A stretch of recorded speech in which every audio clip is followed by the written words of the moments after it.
اب جہاں تک چوری کا تعلق ہے تو چوری کی سزا قرآن کریم نے ضرور بیان کی ہے کہ ہاتھ کاٹے جائیں۔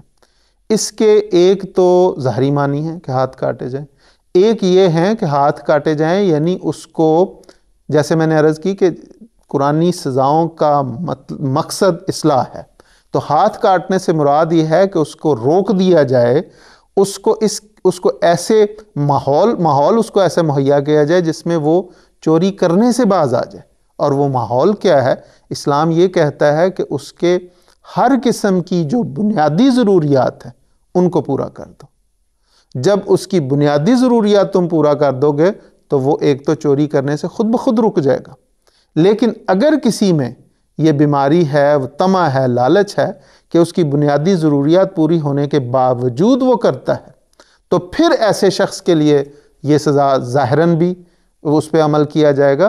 ورنہ اگر ہر چوری کرنے والے کی سزا ہاتھ کاٹنا ہوتا تو پھر تو اسلامی ادوار میں ہم دیکھتے کہ بہت سارے ہاتھ کٹے ہمیں نظر آتے، لیکن حضور صلی اللہ علیہ وسلم اور خلفائے راشدین کے زمانے میں ہمیں کوئی بھی واقعہ ایسا نہیں ملتا کہ اس طرح باقاعدہ بہت ساروں کے ہاتھ کاٹے گئے۔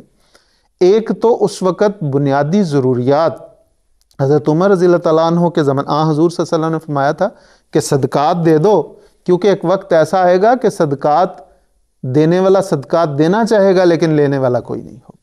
اور حضرت عمر رضی اللہ تعالیٰ عنہ کے زمانے میں ایسا ہوا کہ لوگ جاتے تھے اور لینے والا کوئی نہیں ہوتا تھا، اور اس کی وجہ یہی تھی کہ وہ ہاتھ کاٹ دیے گئے۔ دراصل وہ ماحول ختم کر دیا، ان کی بنیادی ضروریات پوری کر دی گئی۔